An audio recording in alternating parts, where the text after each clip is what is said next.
Hi. Um, we all have a piece of what we call mylar or vellum. It's a plastic, it's a sheet, paper thin, made of plastic. And I love this material because there is a lot of, you can do a lot of things with it. For example, you can take a blunt object, not that it cuts, and you can press into it and it will make a mark, and it will be, I'm sorry you can't really see, but it becomes a white mark. Can you see the white mark? Okay, well, you'll have to experiment yourself, but let me see if I can do it.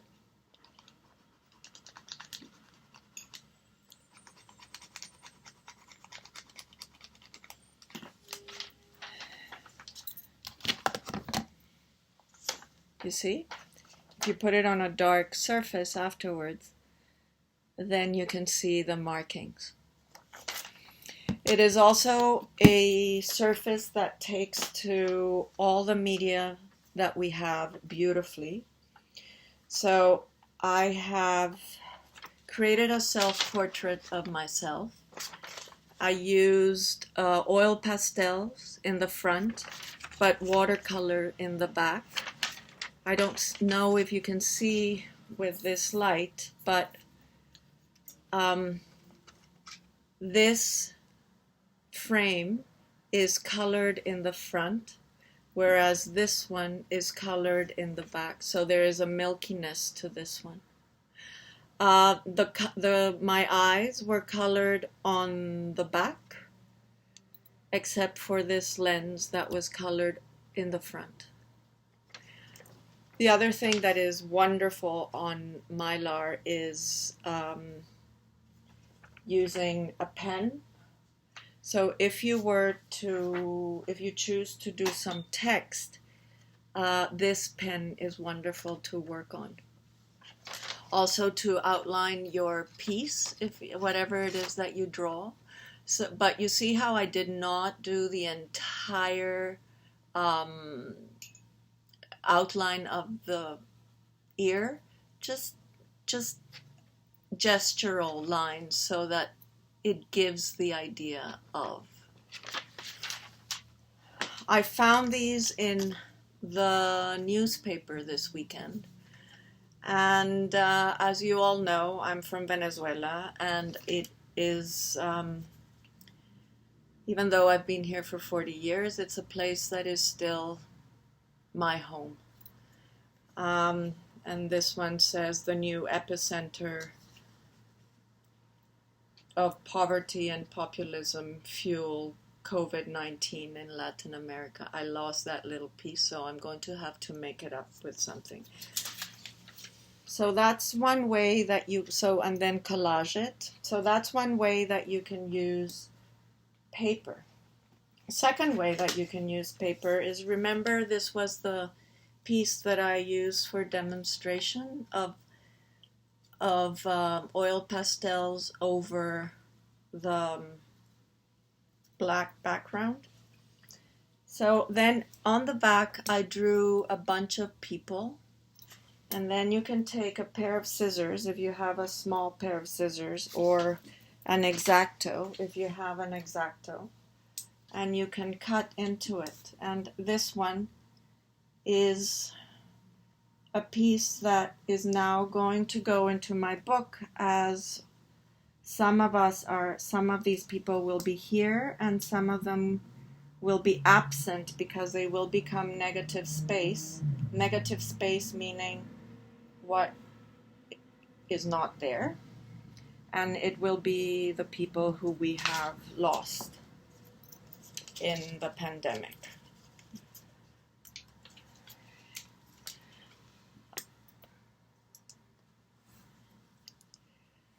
And most likely than not, it will, I think I'll cut this out, or maybe not, I'm not sure.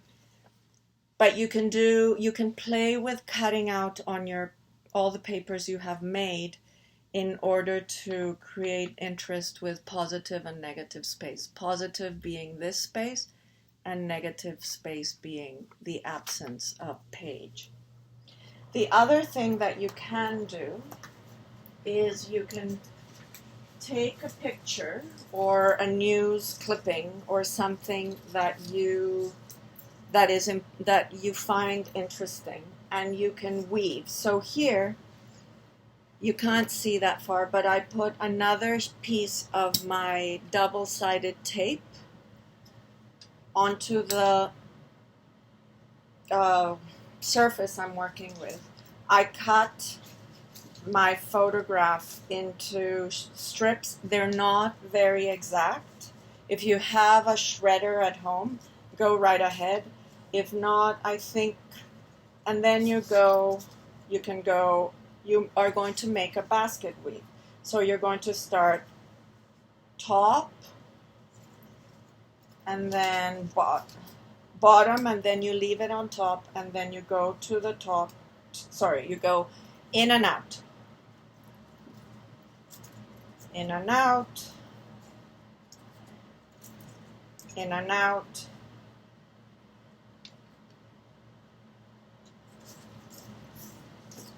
And then the second strip that you put, if you started with under, you'll go above, below, above, below, above, below, and then you start getting a woven piece.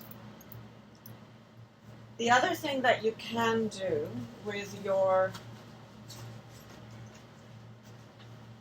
I'm actually even going to use this strip of paper that you saw me cut on top. So I did it on top, so I'm going to do below, and then I'm going to do above, on top, below, etc. The other thing that you can do is you can perforate your paper, and because my cover is like this, I decided that the first sheet, the first page that you're going to see in my book is going to be echoing this design. So I took oil pastels and I made myself this, and then I take a rag and I wet it. I really, really wet it, and I just, where did I put, oh, I forgot my, sorry, I have to put plastic underneath, I'm sorry. Unless you want to perforate both sides, which I don't. And then you go, you rub, and you rub, and you rub, and you rub, and you rub, until you end up with a perforation.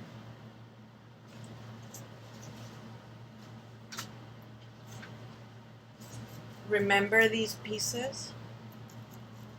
These were the ones that you used for your tissue paper bleeding. I'm going to keep them because I'm going to use them for my collage. I don't know if they will go in here. I don't know if I'm going to use my negative spaces to write a message. I may even just put more newspaper clippings that I find.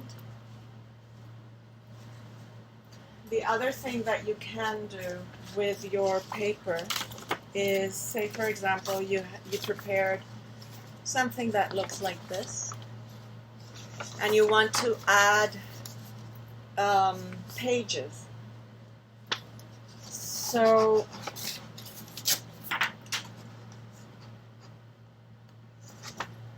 I am going, where's my paper scissors? Here. I actually like this one better. So I'm going to fold this.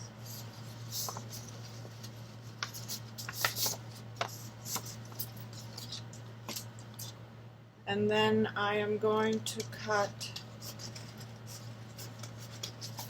a random shape.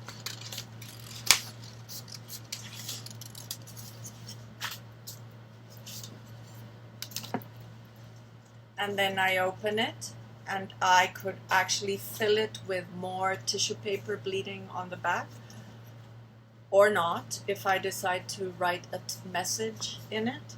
And then I can put it in my book, and I can either sew it on the fold if I wanted to, or I can just take again some of my tape and attach it there. So I will do that for now.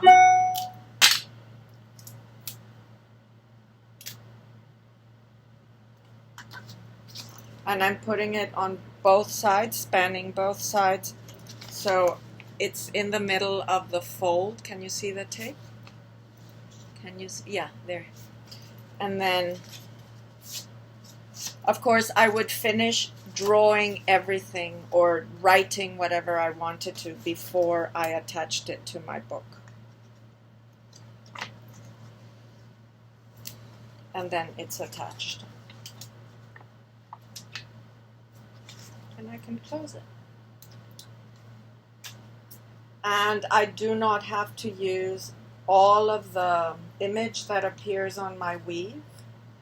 I can use just a little bit.